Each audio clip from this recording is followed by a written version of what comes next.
I'm pretty excited about today's video actually, because we're going to be talking about one of my favorite games of all time, Horizon Zero Dawn.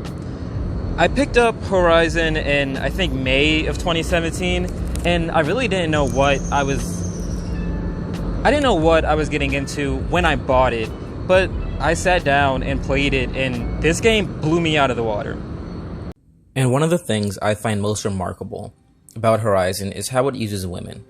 Okay, when we first start the game, we see this man Ross taking a baby on a journey. He says he's going to speak the child's name to the goddess today. The child's mother would usually do this, but we learn the child doesn't have a mother. He finally gets where he's headed, and he sees High Matriarch Tirsa, and he's worried that she's going to try to stop the ritual. But no. No, off your knees. It's nearly time. And yes, you may speak to me. You came to bless the naming. Have not 6 months gone by since we entrusted her to you? But we are outcasts. You by choice, and she, well... I am a High Matriarch, Rost. I bless whom I choose. Then you honor us. Yes, now go, and be ready to declare. Go! Nah, she's totally cool with it. She prays to a goddess named Allmother, and Rost calls out the child's name. Her name is Aloy, and she's our protagonist. The Allmother, matriarchs, the ritual commonly conducted by moms, this game opens up with women in the front seat. The game continues with another High Matriarch, Lansra, invading the ritual site, trying to shut down the ceremony.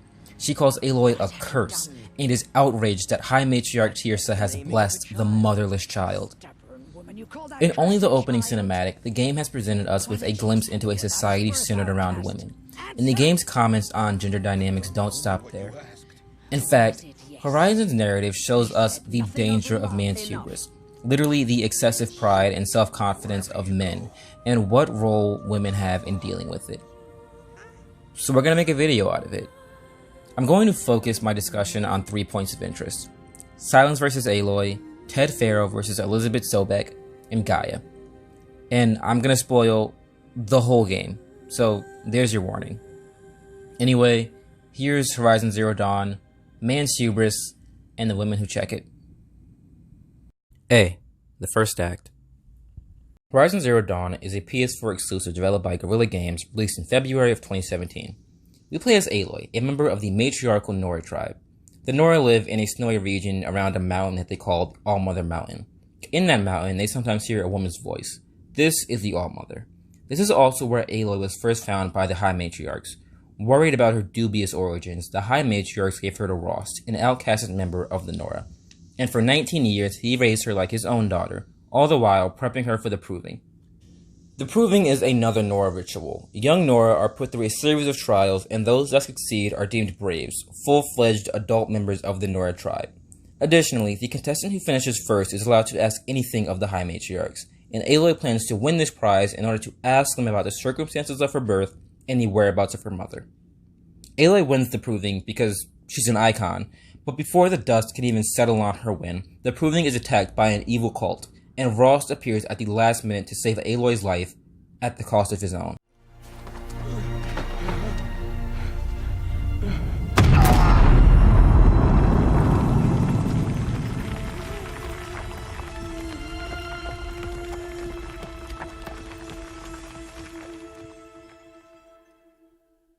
After Aloy wakes up, the High Matriarchs appoint her to the role of Seeker, and she's given permission to roam the world beyond the Nora's sacred grounds so she can find out what happened to the Proving and avenge the fallen Nora.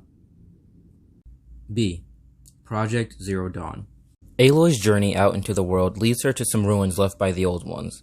It's in these ruins that Aloy uncovers the history of her world. The Old Ones, you, me, modern humanity, met their end when a fleet of killer robots took over the planet. These robots, initially created by a tech company turned military contractor, can consume biomass for fuel and self-replicate.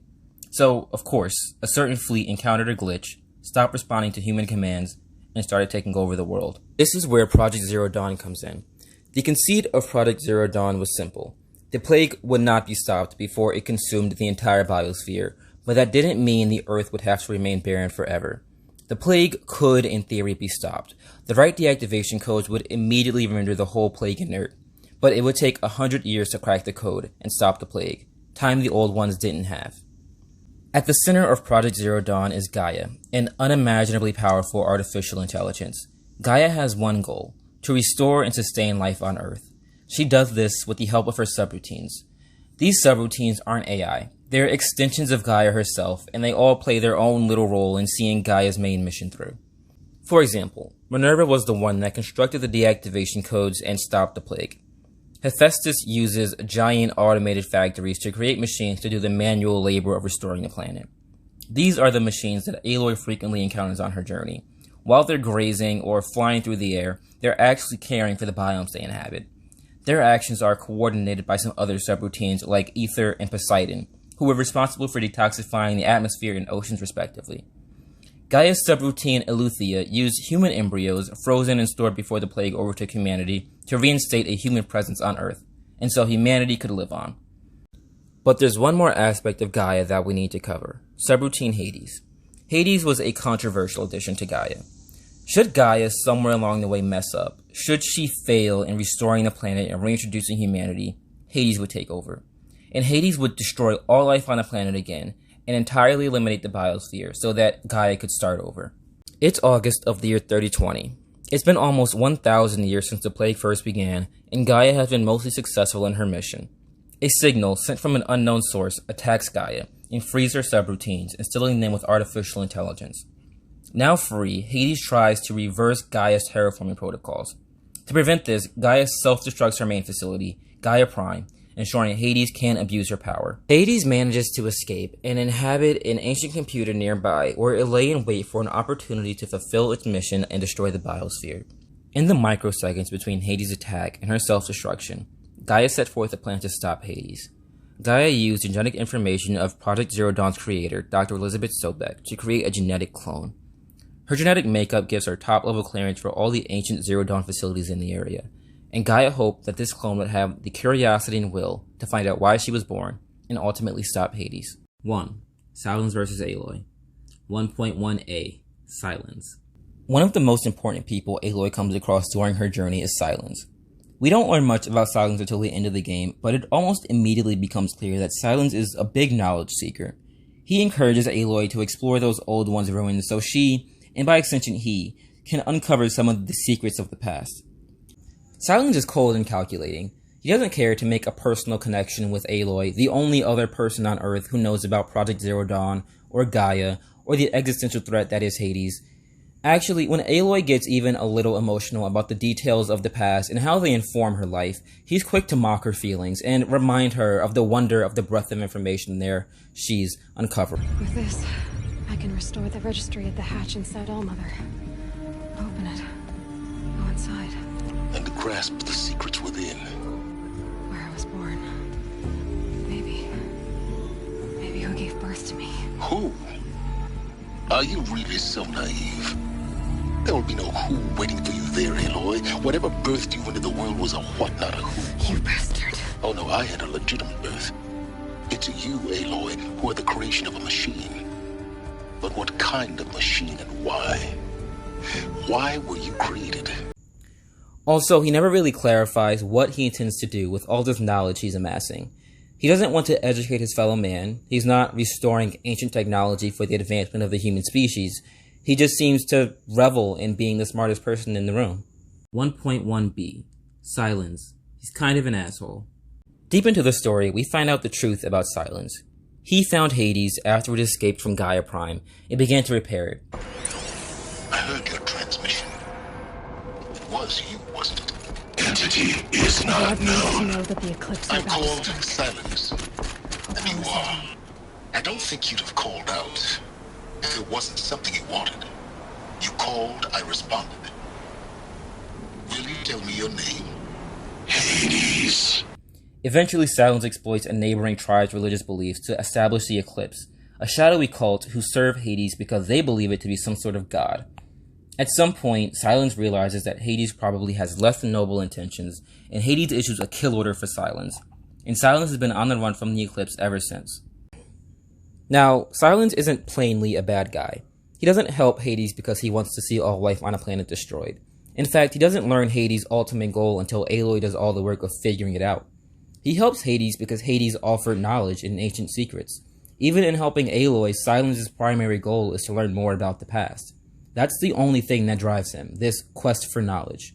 I mean, the game's like post-credit scene moment, the sequel teaser, is Silence saving and trapping a piece of Hades so that he can further exploit its knowledge of the old ones. Hello, old friend. Remember me? We've still so much to discuss. So much you never revealed. Your masters, for example. The ones who sent the signal that woke you. Literally after Aloy goes through all the trouble of saving the world from a mess he ignited, Silence goes back to square one. 1.2. Aloy, Queen of the World. So Silence is a self-serving piece of shit. That much we've established. But what about our main character, Aloy? In the beginning of the game, before the proving, Rost has one final lesson for Aloy. He has her take down a sawtooth, a new, very dangerous kind of machine. And it's not necessarily an assessment of her abilities as a hunter. This was a moral lesson. If you hadn't destroyed the sawtooth, how many braves might it have killed or injured tomorrow?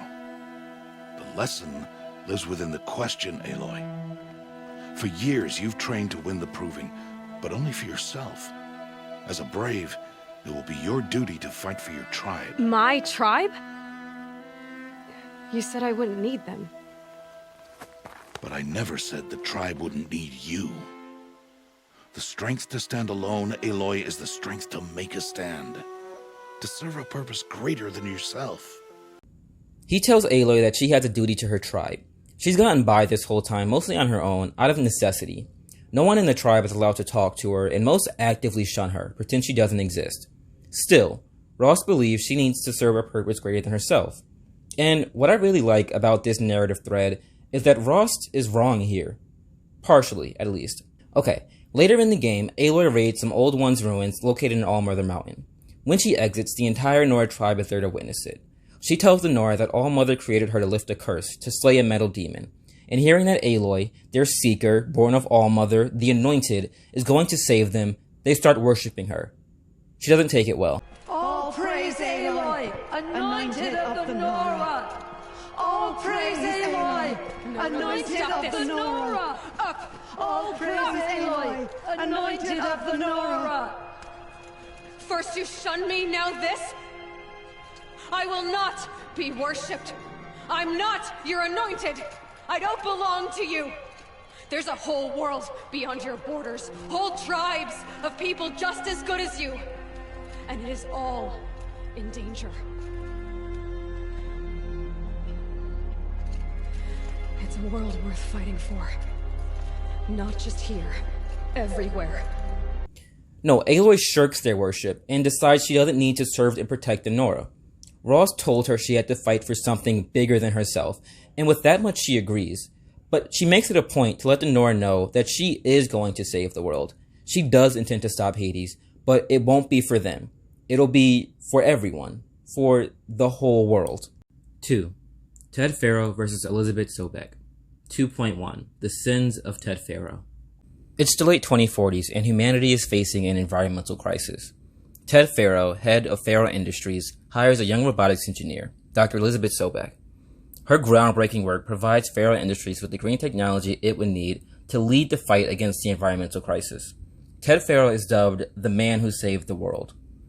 The year is 2064. Ted Faro is the world's first trillionaire, thanks in large part to his decision to diversify into the military market. At the center of Faro Industries' military contractor is the Chariot line, a line of nearly unstoppable, self-replicating combat robots who only answer to their owner. A glitch occurs. One particular swarm stops responding to commands and attacks its owner. Since that began when they engaged in unauthorized offensive operations against robots and human personnel of the Hearts Timor Energy Combine. Now I wish that I could relate that the crisis has been exaggerated, but it's not. The peacekeepers have not responded to stand-down codes, and by all signs they appear to be replicating at a precipitous rate. The Chariot robots were designed to be unhackable. No backdoors were installed. It'll take this swarm, now dubbed the Faro Plague, 15 months to consume all life on the planet. Ted Faro has doomed all life on the planet. Who will save it? 2.2. The Burden of Elizabeth Sobeck. Elizabeth Sobeck studies the extent of Ted Faro's fuck-up and comes up with Project Zero Dawn, the only way to defeat the Faro Plague. Sobeck does the dirty work of getting the resources, securing the necessary personnel, drawing up the plans, etc. It's through Elizabeth's dedication and perseverance that Project Zero Dawn gets completed within the tight time frame. In the end, she gives her life for Zero Dawn. The Faro Plague is approaching fast, and the main Gaia bunker needs to be sealed from the outside. While the Zero Dawn Alphas, the head engineers behind Gaia's many parts, fight over who should deal with it, Elizabeth suits up and handles it before anybody else has the chance. She said 5 minutes. You don't think... Oh no. Okay, everyone. I've repaired the seal. Gaia? Seal closure at 1.4 millimeters. Confirmed. Elizabeth, no. We'll find a way to bring you back in. It's not gonna happen. The swarm's too close. Really. It's alright. It is only after this, after Elizabeth gave her life to secure the future of humanity, that Ted Faro addresses the remaining Alphas. He doesn't think Gaia should include Apollo, the subordinate function that would educate the second era of humans. He thinks it's a curse, not a gift. So before consulting anyone else, he purged Apollo. All of human history, human culture, every human achievement or discovery, physics, calculus, biology, the human genome, it's all lost forever. Just like Silence, when the woman who cleaned up his mess lets her guard down, when she finally takes a moment to rest, Ted Faro has to fuck it up one last time. 3. Gaia. How do you save life on Earth? This game tells the tale of women saving the Earth, but how is that goal realized? What characteristics must someone embody to successfully preserve life on the planet? That's the fundamental question behind Gaia. See, Gaia is a super intelligent, endlessly complex algorithm, but that's not enough.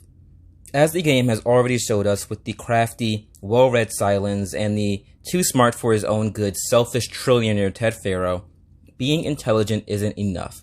Gaia has to be more than intelligent. She has to feel. She has to care. Dr. Sobeck, as I have conducted this comparative analysis of mammalian morphologies, I've gathered extensive data on the quaternary extinction event. Oh? And your assessment? Gaia? Logically speaking, the extinction was a natural consequence. And yet, I find the loss of megafaunal species unaccountably sad.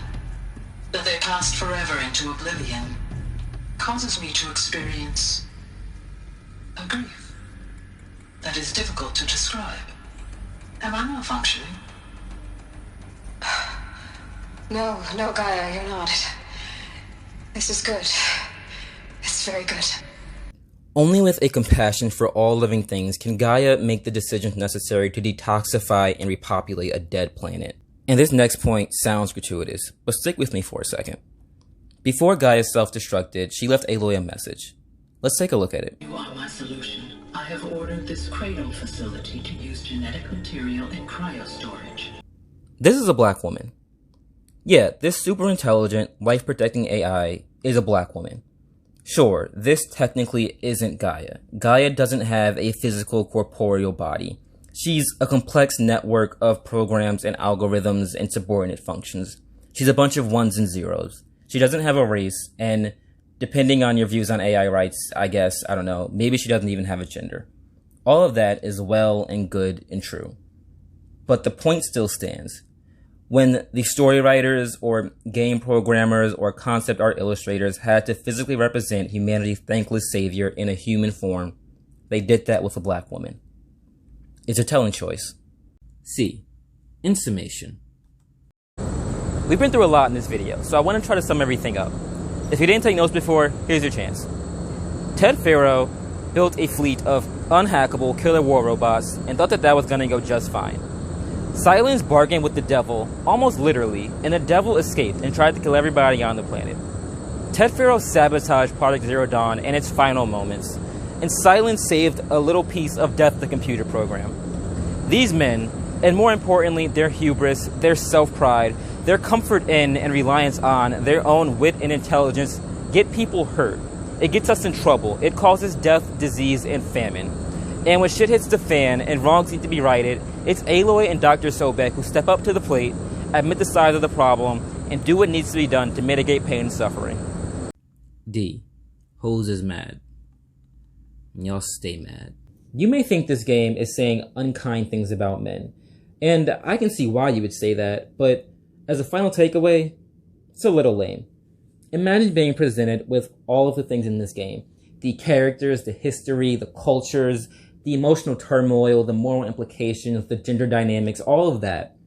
And having your big final takeaway be, well, they weren't very nice to men. Horizon Zero Dawn tells a tale of arrogance and unchecked intelligence, and how that can lead to misery and self-destruction. It described the compassion and heart necessary in order to right these wrongs and save the day. It showcases the endless, thankless jobs with which women are constantly burdened just to make the world go round. I look at Ted Faro and I see Jeff Bezos, I see Mark Zuckerberg, I see Elon Musk, I see intelligent men whose focus on profit and disregard for humanity have made the world just a little bit worse. I see Dr. Sobek and Aloy, and I think of Alexandria Ocasio-Cortez, or Little Miss Flant, or my mom. Are these women perfect? Probably not. But I think Horizon Zero Dawn would argue that they embody some of the characteristics necessary in order to make the world a better place. And I don't disagree with that. My point is, Horizon Zero Dawn doesn't exist in a vacuum, and the ideas it conveys aren't entirely fictional.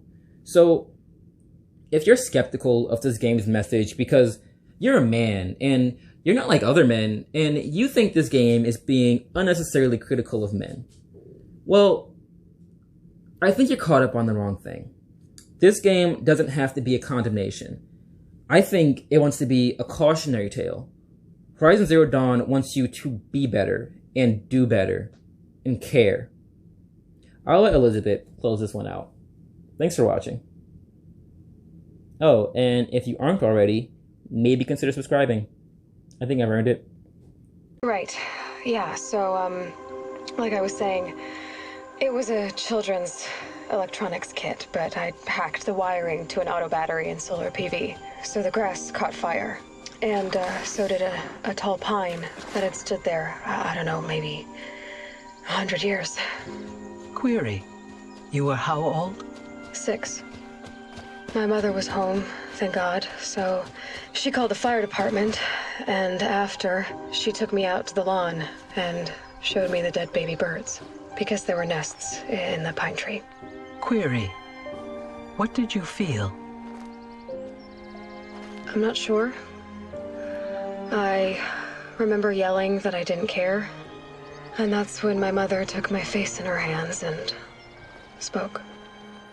Query, what did she say? She said I had to care. She said, Elizabeth, being smart will count for nothing if you don't make the world better. You have to use your smarts to count for something. To serve life, not death. You often tell stories of your mother, but you are childless. I never had time. Guess it was for the best. If you had had a child, Elizabeth, what would you have wished for him or her? I guess I would have wanted her to be curious. And willful, unstoppable, even. But with enough compassion to heal the world. Just a little bit.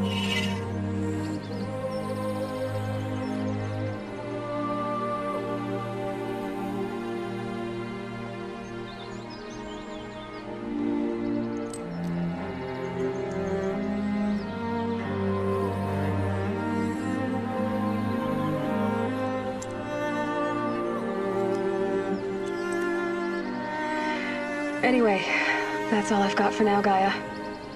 Time to tuck in.